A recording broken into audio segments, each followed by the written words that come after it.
Olá pessoal, eu sou o Edgar Silva e nessa pequena apresentação que eu vou fazer o mais curta possível, a gente vai focar um pouco em como a gente consegue proteger as APIs do Open Banking Brasil. Então vamos aqui falar um pouquinho sobre as oportunidades. Aqui eu não vou ficar chovendo no molhado porque aqui a gente já viu inúmeras apresentações, eventos, um monte de gente falando. Realmente a oportunidade é ímpar, né, para o Open Finance, e isso está abrindo outros precedentes a ponto de chegarem aí também o Open Insurance, que vai ajudar a indústria de seguros. Tem muita coisa também que está estimulando a questão de saúde. Então, ou seja, essa questão da democratização desses negócios, todos eles acontecem através de uma característica comum, e essa característica comum hoje em dia são as APIs.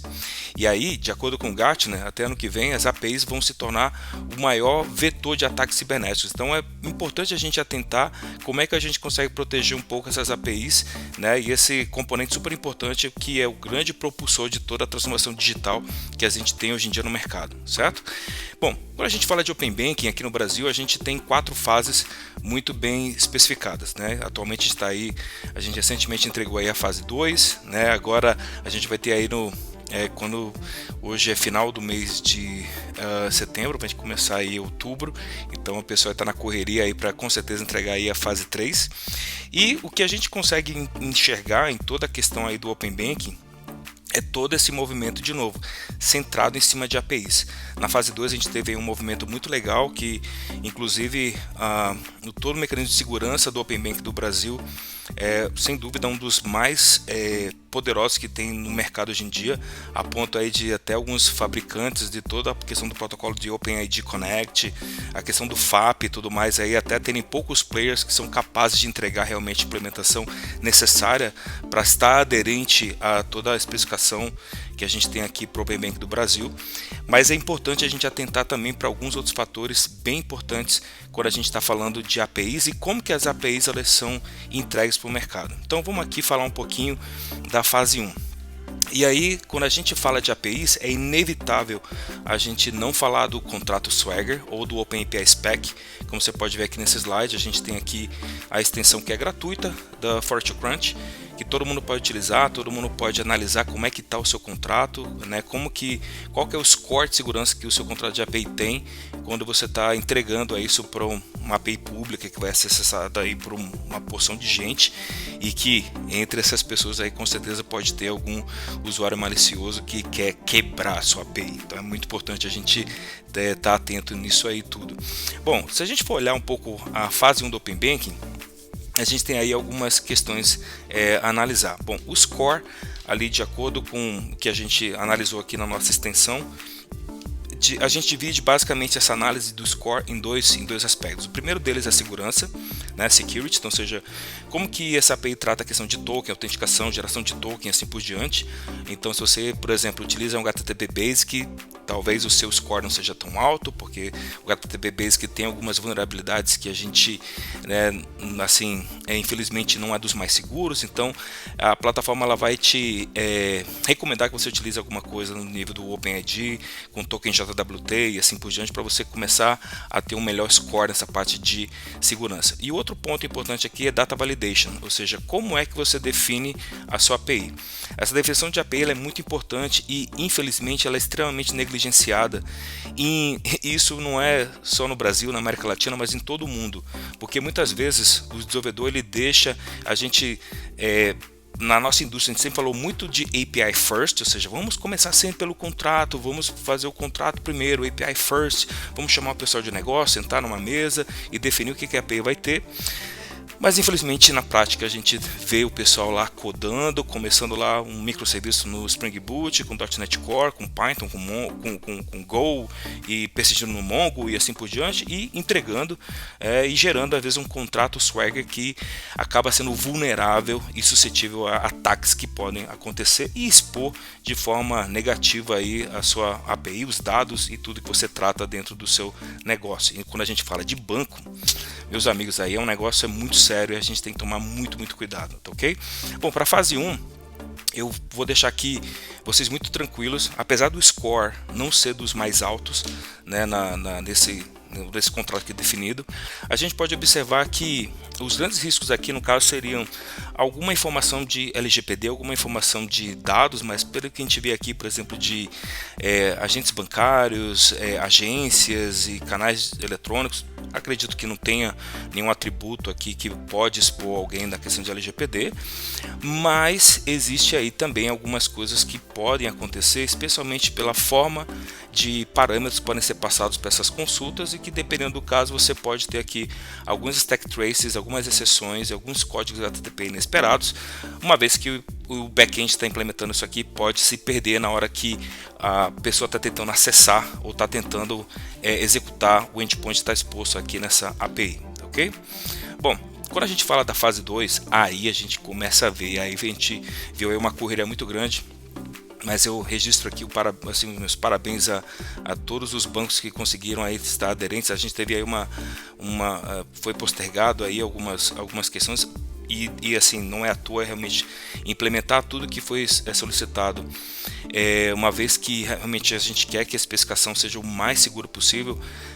Realmente é um trabalho que é sem dúvidas muito grande, que todos os bancos aí que alcançarem a certificação, né, a homologação aí no OpenID e toda a questão de transação FAP, realmente é um negócio bem bacana, certo? Bom, e aí se a gente olhar o contrato Swagger da fase 2, como vocês podem ver aqui nesse slide, o grupo de trabalho aí, de novo, parabéns aí para o pessoal que desenvolveu, que especificou esse contrato, esse Swagger aqui, porque a gente já começou a ter aqui operações post e delete, e com algumas variáveis que vão dentro da URI também, das APIs. E aí esse contrato aqui ele já tem um score bem maior, né, de 98 de 100, ou seja, praticamente aí passou, né, super bem aqui. Quando você for ver aqui a questão de segurança, ou seja, 30 de 30, 100%. Data validation aqui, alguns detalhezinhos, mas nada que, pelo menos assim, em primeira vista, seja extremamente delicado ou que vá gerar algum problema gigantesco. Pelo menos é o que a gente consegue interpretar desse relatório, certo?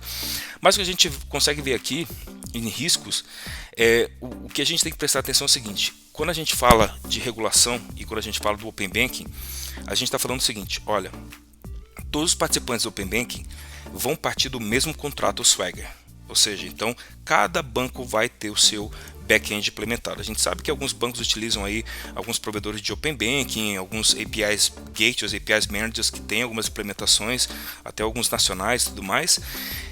A questão é como que esses back-ends eles respondem ao contrato Swagger, em qual nível de conformidade esse meu back-end implementado ele está de acordo com o meu contrato que está expondo as operações e os dados que eu estou operando dentro da minha API, né?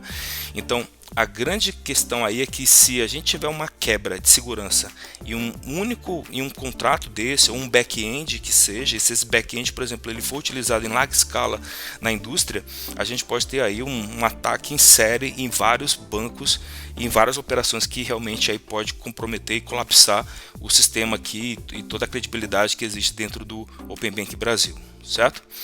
Então, só para deixar isso bem claro, né? Então assim, aqui usando como exemplo, então vamos imaginar que de repente algum hacker descobre que de repente, olha, vou dar um exemplo aqui que a gente já capturou num cenário que aconteceu na Europa.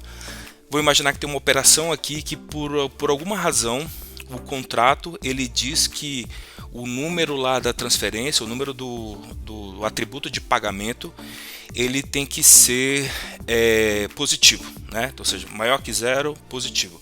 Imagina que de repente o hacker ele fala o seguinte: mas o que acontece se eu passar de repente aqui uma quantia negativa? Como é que esse back-end responde, né?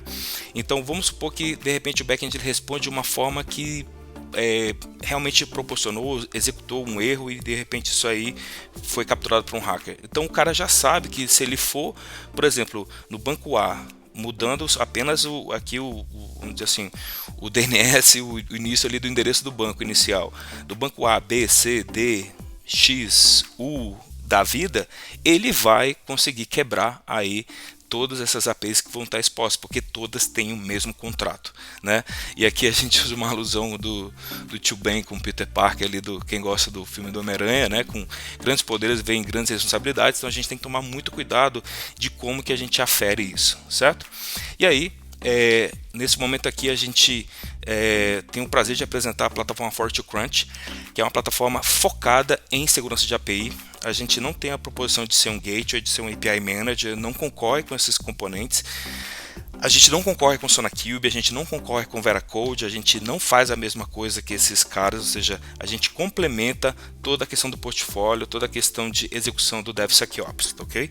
Então, assim, a gente consegue ali encaixar os nossos componentes, começando desde o desenho da API, começando desde lá do Visual Studio Code, do IntelliJ, do Eclipse, até passar por várias das soluções aqui de CI/CD, Jenkins, GitLab, Azure, Bamboo e assim por diante, para a gente poder definir qual que é o score que essa API tem, né, como que essa API aqui está se comportando, e também a gente consegue aqui trazer toda a parte de gerar alguns logs e relatórios para que possam ser expostos em diversas aqui ferramentas como um Stack ALK, um Grafana ou ferramenta da sua preferência, certo? E também toda a questão de automatização com scripting para poder fazer aqui um monte de operação super bacana que tem dentro da plataforma.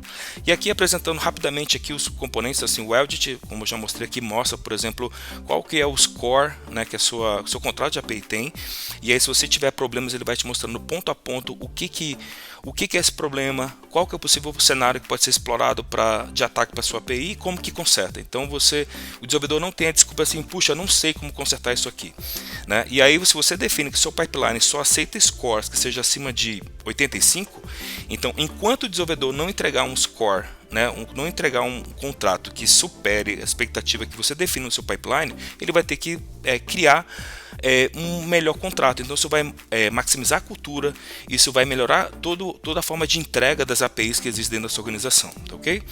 O Conformance Scanning, ele é uma espécie de módulo que executa alguns testes.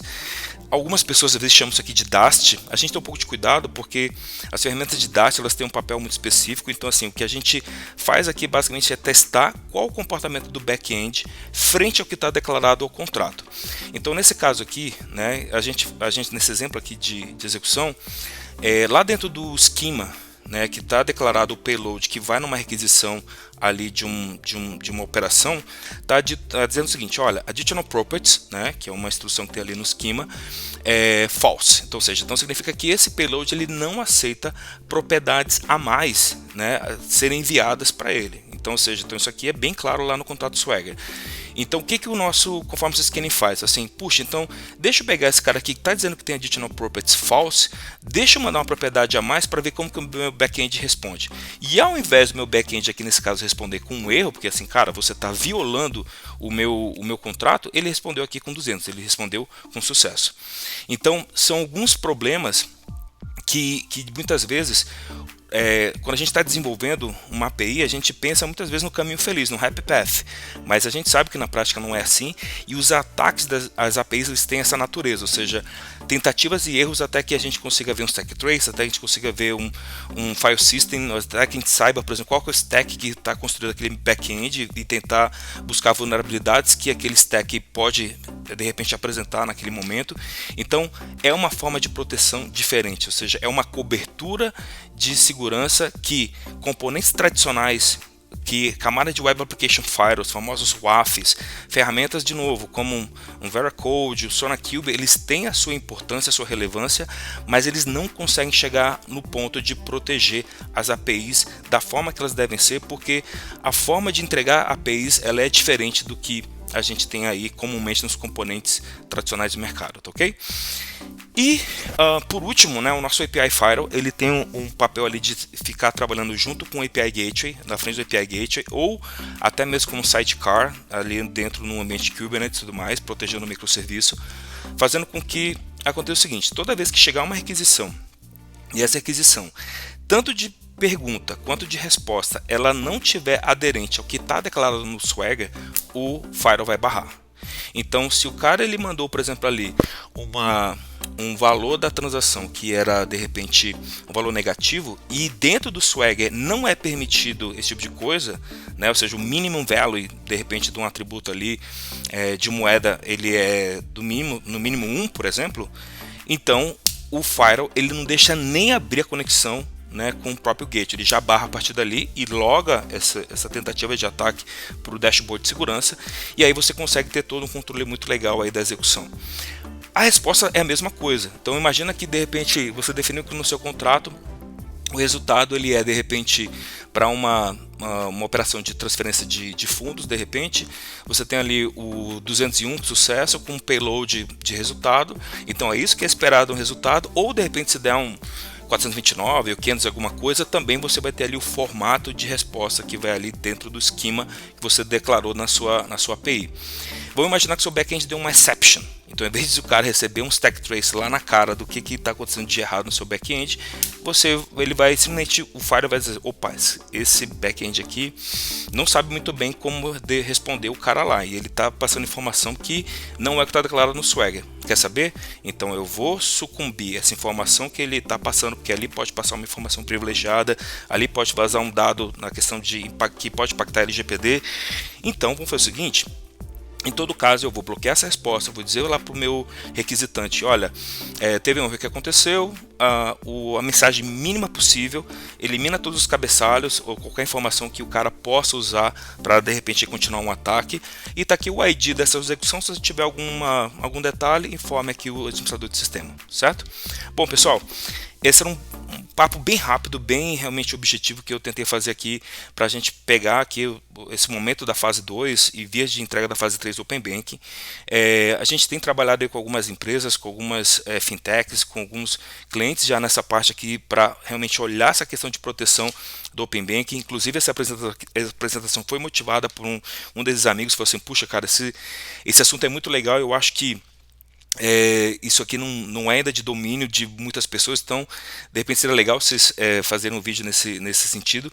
E aí, atendendo esse pedido, essa oportunidade, eu criei esse vídeo, e agradeceria muito se você pudesse compartilhar com seus amigos, com seus colegas, o pessoal que está envolvido com o Open Banking, porque esse é um movimento muito legal para toda a sociedade. A gente enxerga que isso vai trazer benefícios assim gigantescos, e quanto mais seguro for, com certeza mais aderência e mais sucesso essa iniciativa vai ter para todos nós, tá ok?